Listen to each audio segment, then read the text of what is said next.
Friends బేసిక్‌గా ఈ సియా అలాగే ఈ చేతన్ ప్లాన్ ఏంటి అంటే కేతన్‌ని చంపేసిన తర్వాత ఓ 3 ఏళ్ల పాటు హాయిగా ప్రశాంతంగా ఫ్రీడమ్‌గా తిరగాల్సినవన్నీ తిరిగేసి, పబ్బులు చుట్టేసి, హ్యాపీగా ఎంజాయ్ చేసేసిన తర్వాత పెళ్లి చేసుకుందాం అనుకున్నారు. అయితే విషయం వచ్చినట్టయితే నిజానికి కేతన్ చాలా ఇష్టపడి సియాతో పెళ్ళికి ఒప్పుకున్నాడు. కానీ తన ప్రవర్తన, చేతన్‌తో తను క్లోజ్‌గా ఉండటము, 24 గంటలు ఫోన్‌లో బిజీగా ఉండటము, ఇవన్నీ చూసి చాలా బాధపడ్డాడు. అయితే చనిపోయే కొన్ని రోజుల ముందు కేతన్ దగ్గర నుంచి ఒక గిఫ్ట్ తీసుకుందనమాట. ఎవరు? ఈ అమ్మాయి సియా.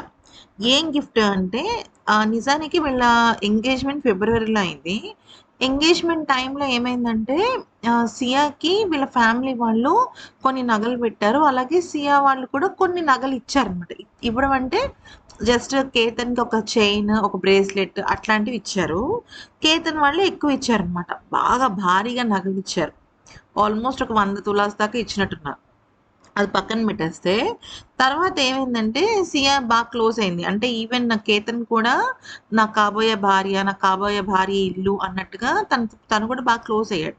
అయితే ఏమైంది, ఇదే అణువుగా తీసుకొని తనేమందంటే, నవంబర్‌లో మన పెళ్లి జరుగుతోంది కదా!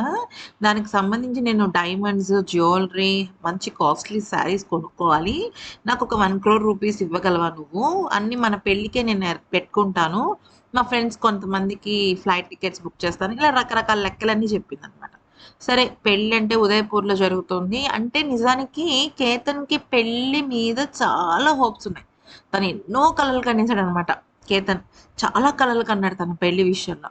అందుకనే తన భార్య గూడా డైమండ్స్ పెట్టుకోవాలి. ఓకే. తను గూడా రిచ్‌గా కనపడాలి కదా! అని జెప్పేసేసి ఇస్తాను నీకు ₹1,00,00,000 అని జెప్పేసి దానికి సంబంధించిన చెక్స్ కొంత క్యాష్ ఇచ్చాడనమాట. కొత్త బ్యాగ్‌లో పెట్టిచ్చాడు. అదెందుకని ఇచ్చాడు ఆ ₹1,00,00,000 అంటే, ఆ ₹1,00,00,000 తీసుకెళ్ళి తను చేతన్ చౌదరీకిచ్చి, "ఒక బిజినెస్ పెట్టుకో నువ్వు. ఆ బిజినెస్ మనిద్దరం కలిసి రన్ చేద్దాము. ఈ కేతన్ చచ్చిపోయిన తర్వాత 3 ఏళ్ల పాటు ఆ బిజినెస్‌ని బాగా పైకి తీసుకొద్దాము. 3 ఏళ్ల తర్వాత మనిద్దరం ఫినాన్షియల్‌గా సెటిల్ అవుతాం కదా! అప్పుడు మనిద్దరం ఇంట్లో చెప్పి పెళ్లి చేసుకుందాము. అప్పుడు నువ్వు డబ్బున్నవాడివి అయిపోతావు కదా! మాకన్నా" అని చెప్పేసి అనడం జరిగింది. నిజానికి సియా అండ్ చేతన్ చౌదరి ఇద్దరు కూడా సేమ్ ఆస్తి అంతస్తులు ఉన్నవాళ్ళు. ఒక మాటలో చెప్పాలంటే సియా వాళ్ళు కొంచెం డబ్బున్నవాళ్ళు చేతన్ కన్నా. కానీ కేతన్ మాత్రం చాలా డబ్బున్నవాళ్ళు. వాళ్ళకి ఎన్నో రకాల బిజినెస్‌లున్నాయి. ఆహ్, టెక్నాలజీస్ ఉన్నాయి. రకరకాలవన్నీ ఉన్నాయన్నమాట. సో, అదని ఈ వీడియో గనక నచ్చినట్టయితే లైక్ చేసి సబ్స్క్రైబ్ చేసుకోండి. ఈ వీడియో